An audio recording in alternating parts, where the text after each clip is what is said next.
तो कैसे हैं आप लोग।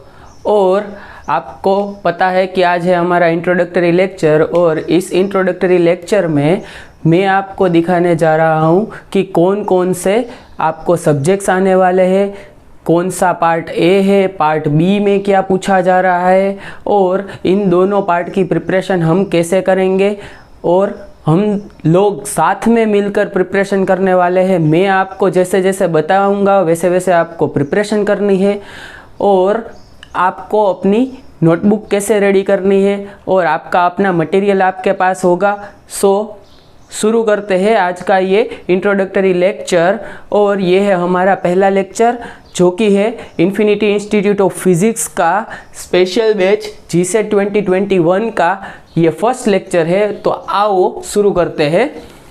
देखो, आपको पता है कि जीसेट का एग्जामिनेशन है वो किस लिए ज़रूरी होता है। जीसेट का एग्जामिनेशन बेसिकली है Gujarat state eligibility test. Okay, it is for assistant professor eligibility. So आप अगर ये एग्ज़ाम पास करते हैं तो आप असिस्टेंट प्रोफेसर बन सकते हैं, और जीपीएससी के एग्ज़ाम के लिए आप क्वालिफाइड हो सकते हैं। जीपीएससी के लिए आप सिर्फ क्वालिफाइड हो सकते हैं इस एग्ज़ामिनेशन से।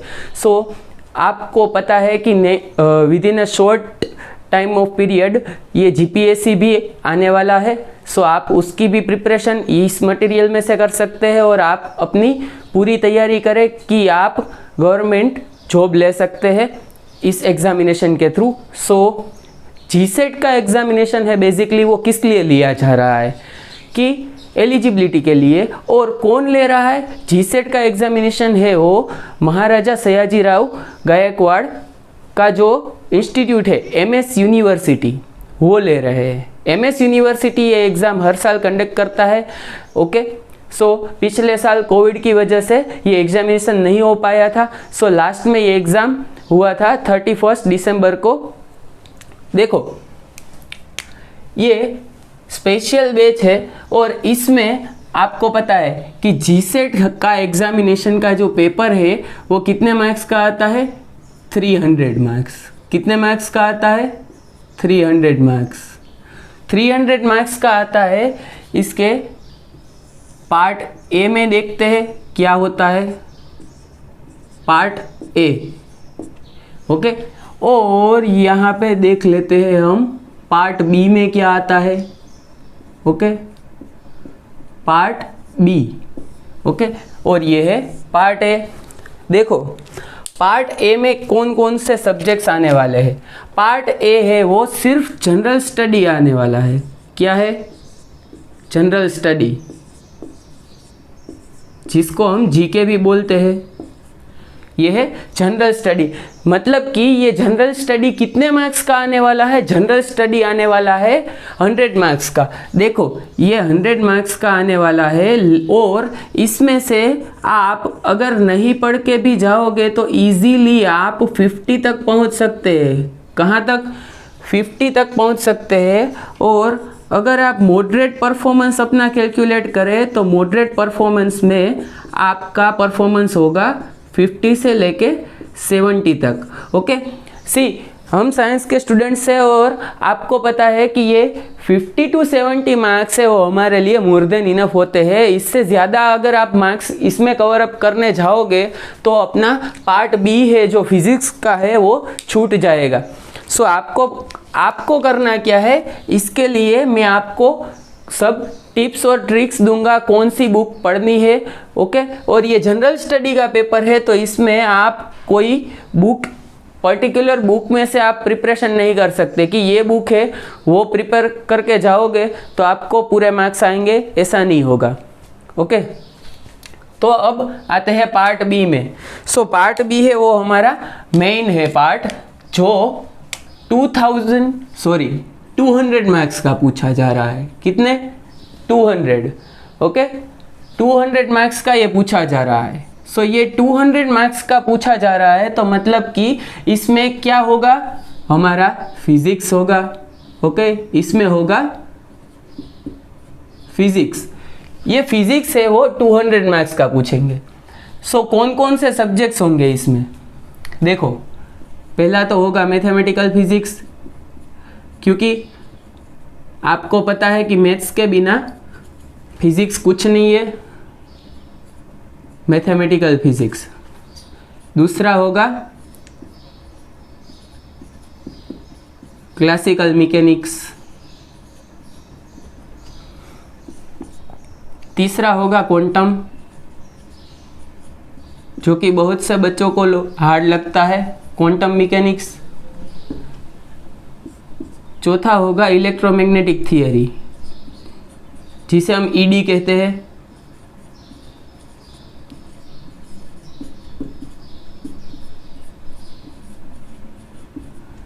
ओके, उससे आगे जाते हैं thermo and statistical mechanics.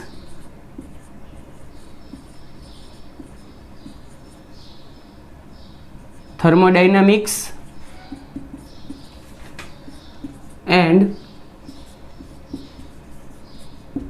Statistical mechanics. उसके बाद आता है, कितने सब्जेक्ट्स हो गए, ये 5 सब्जेक्ट्स हो गए। उसके बाद आता है इलेक्ट्रॉनिक्स,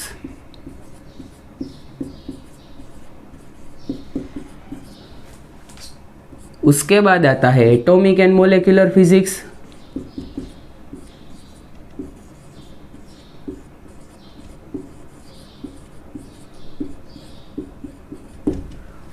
उसके बाद क्या आता है, न्यूक्लियर एंड पार्टिकल फिजिक्स,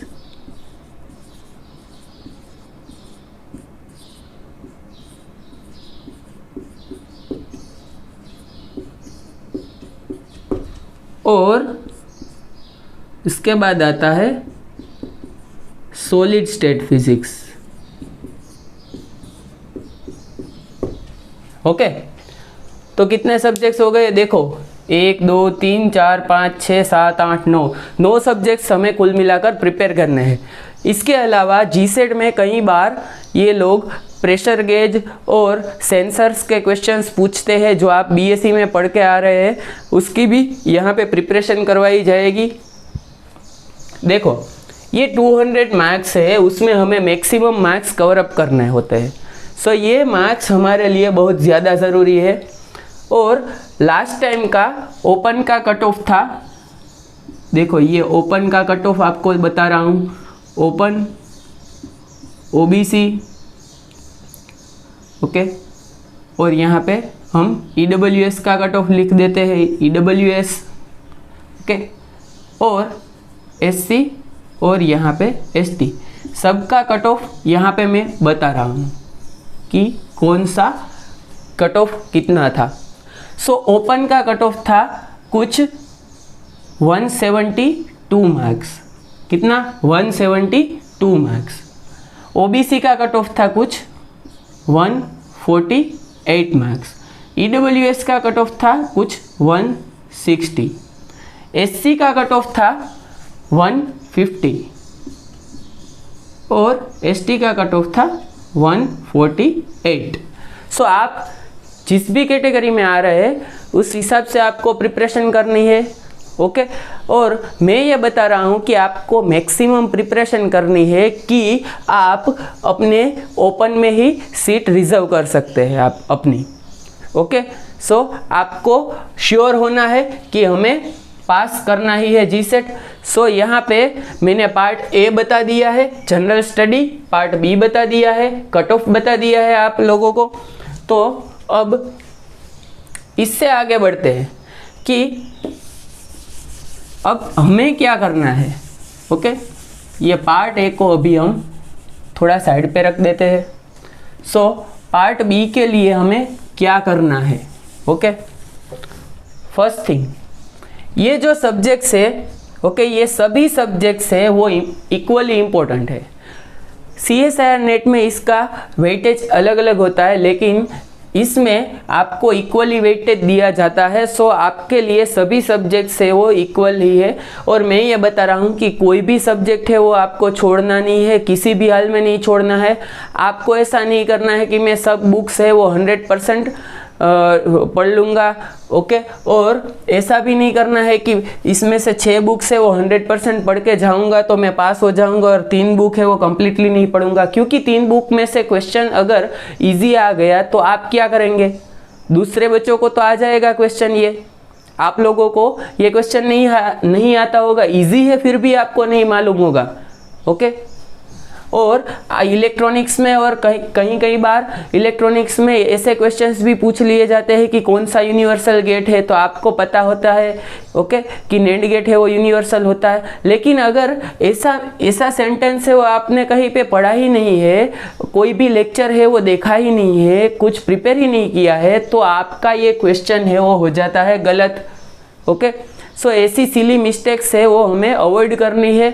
सो देखो, ये पार्ट बी के लिए ओके, ये कट ऑफ है वो हम रिमूव कर देते हैं। ओके,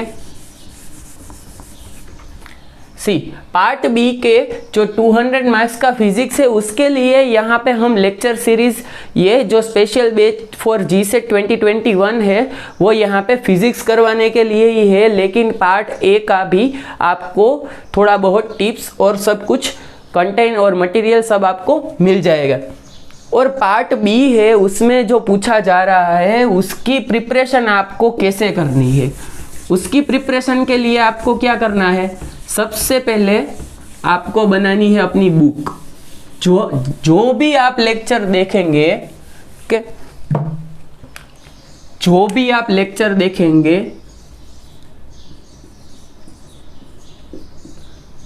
वो आपको लिखना है अपनी बुक में।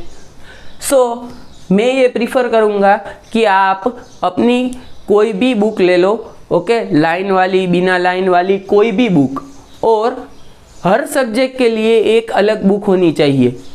ओके, और अगर यहाँ पे मैं पढ़ाता हूँ 1 घंटा, ओके, यहाँ पे मैं 1 आवर अगर पढ़ा रहा हूँ, एक घंटे का आपका लेक्चर है, तो अगर आपको ये लेक्चर 1 घंटे में ख़त्म हो जाता है तो मतलब कि आपने सिर्फ लेक्चर सुना ही है।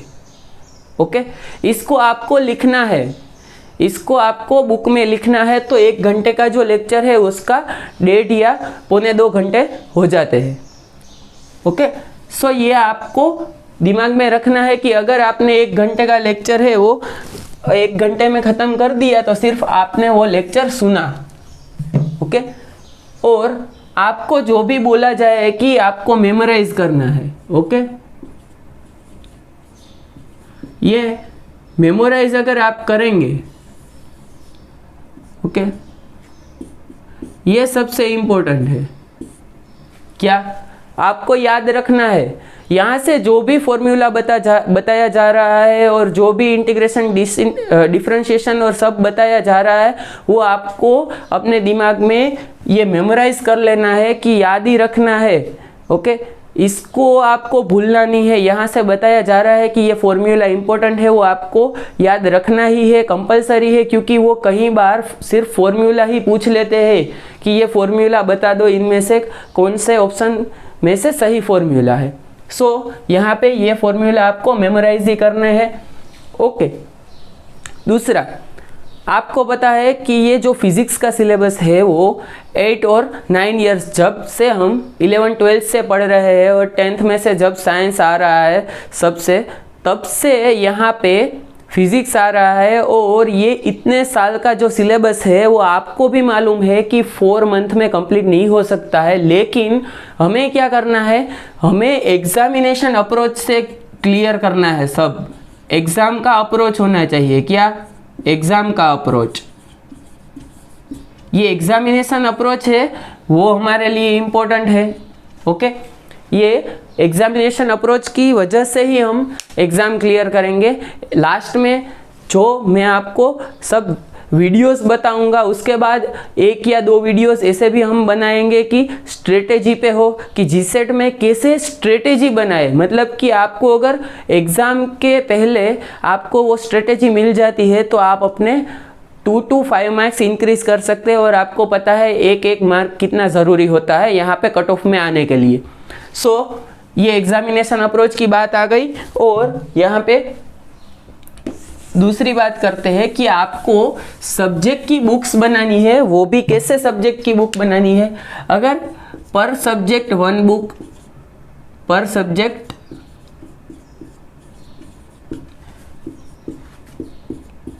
वन बुक होनी चाहिए, वो भी सेपरेट। ऐसा नहीं है कि क्लासिकल और क्वांटम मैकेनिक्स दोनों एक ही बुक में आप लिखे जा रहे हैं, बाद में आपको पता ना चले कहाँ से क्लासिकल शुरू हो रहा है, कहाँ से क्वांटम शुरू हो रहा है। सो इसलिए आपकी इजीनेस के लिए ये सब मैं यहाँ पे बता रहा हूँ इंट्रोडक्टरी लेक्चर में, और जो दूसरे फैकल्टी भी पढ़ाएंगे वो बात आपको नहीं बताएंगे, वो डायरेक्टली अपने सब्जेक्ट पे ही आएंगे और सब्जेक्ट इंट्रोड्यूस करेंगे। देखो, हम इनिशियली थोड़े कम लोड में चलेंगे, आपको 1 और 2 आवर के ही लेक्चर्स है वो प्रोवाइड करेंगे। इसके बाद जैसे जैसे हम आगे बढ़ते जाएंगे, आप हैबिचुएट होते जाएंगे, तो उसके बाद हम अपना वर्कलोड है थोड़ा बढ़ाएंगे और 3 to 4 आवर 5 आवर तक लेके जाएंगे। इसके लिए कि हमें सिलेबस कंप्लीट करना है, आपको फिजिक्स है वो सिखाना है, आपका फिजिक्स है वो इम्प्रूव करवाना है। सो यहाँ पे चलते हैं दूसरे पॉइंट की तरफ। एक तो आपको बुक बनानी है, दूसरा शॉर्ट नोट्स बनानी है, शॉर्ट नोट्स। ओके, ये शॉर्ट नोट्स क्यों बनानी है? ओके, शॉर्ट नोट्स और फॉर्मूला की बुक, ये शॉर्ट नोट्स आपको इसलिए बनानी है कि एग्ज़ाम के पहले अगर आपके पास 9 बुक्स है 300 पेजेस की, तो क्या आप वो अगले दिन रिवाइज कर पाएंगे? नहीं। हाँ, इसीलिए मैं बता रहा हूँ कि अगर आपके पास ये शॉर्ट नोट्स है तो आप 9 के 9 सब्जेक्ट्स है वो इजीली रिवाइज कर पाएंगे। 9 के 9 सब्जेक्ट्स आप इजीली रिवाइज कर पाएंगे ये शॉर्ट नोट और फॉर्मूला वाली बुक से ही, कि एक दिन मिला है आपको और ये सब रिवाइज करना है, तो ये पूरा का पूरा आप रट्टा मार सकते हैं, रिवाइज कर सकते हैं। ओके, आप याद रख सकते हैं और वन टाइप ऑफ एक झलक देख सकते हैं कि हमने 4 मंथ में क्या पढ़ा है। ओके, तो ये शॉर्ट नोट्स है वो बहुत ही ज़्यादा इम्पोर्टेंट है। वो आपको अभी इम्पोर्टेंस इसका पता नहीं चलेगा, जब आप रिवाइज करने बैठोगे और ये आप अपनी बुक और या अपनी कॉपी खोलकर बैठोगे तो आपको पता चलेगा कि इसमें तो ये प्रॉब्लम आ रहा है, उसके बाद फिर से ये फॉर्मूला आ रहा है, ये फॉर्मूला कहाँ पे यूज़ हो रहा है आपको पता ही नहीं चलेगा। सो ये अगर आपके पास शॉर्ट नोट है तो आपको इजीली पता चल जाएगा। और दूसरा, आपका जो एप्लीकेशन है उसमें जो डॉक्यूमेंट फाइल्स है उसमें भी आपको जो भी असाइनमेंट्स यानी कि आपके जो भी प्रॉब्लम्स है सब्जेक्ट पर सब्जेक्ट, जो भी आपको प्रॉब्लम्स बताए जाएंगे वो प्रॉब्लम्स है वो आपको एज अ PDF वहाँ पे मिल जाएंगे। ओके, जिस दिन का जो भी सब्जेक्ट का PDF होगा वो वहाँ पे अपलोड कर दिया जाएगा। ओके, देखो अब यहाँ पे है फॉर्मूला की बुक भी आ गई। अब आपको नहीं क्या करना है, देखो ये करना क्या है वो तो मैंने बता दिया। ओके, आपको नहीं क्या करना है कि आपको अपनी मिस्टेक्स है वो कभी भूलनी नहीं है। ये मिस्टेक्स है वो आपको भूलनी नहीं है। अगर आपने मिस्टेक्स भूल दी, okay, don't forget your mistakes.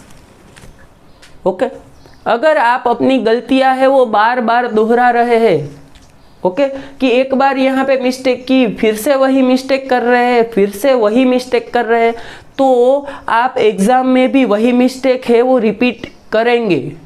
ये मिस्टेक्स है वो नहीं करनी है। क्या ये मिस्टेक्स है वो हमें किसी भी हाल में भूलनी नहीं है कि हम कहाँ पे मिस्टेक कर रहे हैं। अगर आप मिस्टेक है वो याद रखेंगे तो आपको पता चलेगा कि यहाँ अगर आप पेपर दे रहे हैं तो उसमें पता चलेगा कि हाँ मैं यहाँ पे मिस्टेक कर रहा हूँ, तो वहाँ पे मैं थोड़ा फोकस करके वो कैलकुलेशन है वो करूँगा, या फॉर्मूला है वो मैं देखूँगा। माइनस प्लस की साइन है वो कहीं बार चेंज हो जाती है। ओके, ब्रैकेट है उसका प्रॉब्लम आ जाता है। ओके, सो यहाँ पे आपको ये मिस्टेक्स है वो कभी भी भूलनी नहीं है। सो ये मिस्टेक्स का भी आपको ख्याल रखना है कि आप कहाँ कहाँ पे मिस्टेक कर रहे हैं। देखो, आंसर आना, कोई भी क्वेश्चन है उसका आंसर आना ज़रूरी नहीं है, आपकी मेथड प्रॉपर होनी चाहिए। पहले मेथड आप प्रॉपर करेंगे तो आपका आंसर सही आया है तो कोई बात नहीं है। अगर मेथड के बिना ही आपका आंसर सही आ रहा है तो वो एक तुक्का होता है, और तुक्के हर बार नहीं लगते। ओके, हर बार हम अपने लक पे नहीं चल सकते। देखो, ये हो गया कैसे हमें प्रिपेयर करना है। ओके, और आपको डेली जो भी पढ़ाया जा रहा है वो आपको डेली पढ़ना ही है। डेली एक वीडियो देख लेना है, और ये वीडियो अगर आप नहीं देखेंगे तो भैया प्रॉब्लम हो जाएगा बाद में। ओके, अगर ये वीडियो आपने नहीं देखा तो बाद में प्रॉब्लम हो जाएगा कि ये वीडियोस है वो सब साथ में आपको नहीं देखने का टाइम मिलेगा। सो इसलिए अच्छा है कि आप डेली का वर्क है वो डेली ही करें। और यहाँ पे दूसरी बात मैं बता रहा हूँ कि आपकी जो एप्लीकेशन है जिसमें आप ये वीडियो देख रहे हैं, वो एप्लीकेशन है उसमें भी आपको अपना स्टूडेंट्स है वो डिस्कस कर सकते हैं। व्हाट्सएप में भी हमने ग्रुप बनाया है और वहाँ एप्लीकेशन में भी डिस्कस कर सकते हैं, और वो सिर्फ डिस्कशन के लिए ही, उसमें कोई अपनी फालतू बातें नहीं करेगा। वो सिर्फ फिजिक्स की डिस्कशन के लिए ही है। अगर आप स्टूडेंट्स में से किसी को कुछ आ रहा है और आंसर आपका नहीं आ रहा है तो आप डाउट में पूछेंगे तो कोई दूसरा स्टूडेंट है जिसने वो किया है, ओके, वो प्रॉब्लम किया है तो वो सोल्व करके आपको दे सकता है। ओके, व्हाट्सएप में या एप्लीकेशन में। दूसरा, यहाँ पे एक और बात आपको ध्यान रखना है कि जैसे जैसे देखो कंसिस्टेंसी है ना, यहाँ पे कंसिस्टेंसी है वो बहुत ही ऐसे ले जानी है हमें कंसिस्टेंसी। ओके, इनिशियल स्टेजेस पे हम कांस्टेंट रहेंगे, मतलब कि ये होगा हमारा स्ट्रेट लाइन जो कि हमारा होगा स्टार्टअप। उसके बाद हम एक्सेलरेट हो जाएंगे पैराबोला में। ओके, पैराबोलिक कर्व कब लाना है हमें? मिड टू लास्ट रेंज में, कि आप अपनी प्रिपरेशन से सेचुरेट कभी भी ना हो। ऐसा मत सोचो कि अगर आपने इलेक्ट्रॉनिक्स पढ़ लिया है या क्वांटम मैकेनिक्स पढ़ लिया है या क्लासिकल मैकेनिक्स पढ़ लिया है और आपको अच्छे से आ रहा है, सब प्रॉब्लम सोल्व हो रहा है, तो ऐसा मत सोचो कि ये सब्जेक्ट है वो मुझे 100% आता है, वरना उसी सब्जेक्ट में आपके सबसे कम मार्क्स आएंगे, क्योंकि आपने अपना कॉन्फिडेंस दिखाया कि सब्जेक्ट्स आ रहा है, उसके बाद आप सब्जेक्ट को छोड़ देंगे कम्प्लीटली। तो वैसा हमें नहीं करना है। ओके, सब सब्जेक्ट को रिवाइज करते रहना है, और ये रिवीजन है उसकी फ्रीक्वेंसी होनी चाहिए। रिवीजन की फ्रीक्वेंसी होनी चाहिए कि आप अगर 15 दिन के बाद या 20 दिन के बाद अपना कोई क्लासिकल मैकेनिक्स से या क्वांटम मैकेनिक्स से या मैथमेटिकल फिजिक्स से उसका एक प्रॉब्लम रेंडमली सिलेक्ट करते हैं, वो क्या आपसे सोल्व हो पा रहा है या नहीं हो पा रहा है। ओके, कोई फॉर्मूला है वो कोई पूछ रहा है तो वो आपको आता है कि नहीं आता है। आप अपना दिमाग में सोचना है आपको, ओके, कि मुझे ये फॉर्मूला 20 दिन के बाद इतना ही पता है या इतना आता है, तो ये जीसेट आएगा तब तक ये टोटली वेनिश हो सकता है। इसलिए आपको कंप्लीटली रिवाइज करते रहना है। 1 वीक और 2 वीक में आपको एक बार वो सब्जेक्ट है उसको रिफ्रेश करना होता है, जैसे हम कंप्यूटर को रिफ्रेश करते हैं वैसे ही। ओके, सो आपको मैंने यहाँ पे सब बता दिया है, और आपको करना है सिर्फ आपको देना है अपना टाइम। ओके, आपको टाइम देना है, मैं आपको स्ट्रेटेजी दूंगा और यहाँ पे नॉलेज प्रोवाइड कर दूंगा। ओके, सो लास्ट थिंग, आपको एक बेस्ट ऑफ लक दे रहा हूं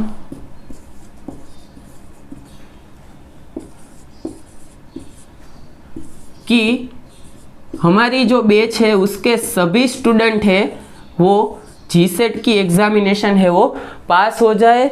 और आपको पहले पास होने के लिए क्या करना पड़ेगा? Hard work. यहाँ पे मैं करवा रहा हूँ स्मार्ट वर्क, आपको करना है हार्ड वर्क। स्मार्ट वर्क और हार्ड वर्क दोनों मिला के हम करेंगे जीसेट का examination clear. Okay, thank you, and next video के लिए आपको लिंक मिल जाएगा एप्लीकेशन में। सो आपको वहाँ पे वीडियो देखना है और इनिशियली हम जो भी सब्जेक्ट शुरू करेंगे वो आपको वहाँ पे वीडियो में बताया जाएगा। मोस्ट प्रोबेबली मैथमेटिकल फिजिक्स होगा और इलेक्ट्रॉनिक्स होगा, ये दोनों पैरेलल चलेगा। उसके बाद क्वांटम मैकेनिक्स और क्लासिकल मैकेनिक्स और सॉलिड स्टेट फिजिक्स सब धीरे धीरे इंट्रोड्यूस होता जाएगा। ओके, सो पढ़ते रहिए। और आज का वीडियो है वो सिर्फ इंट्रोडक्टरी था, इसलिए आज सिर्फ आप अपनी स्ट्रेटेजी बनाएं और एंजॉय करें। Okay, thank you.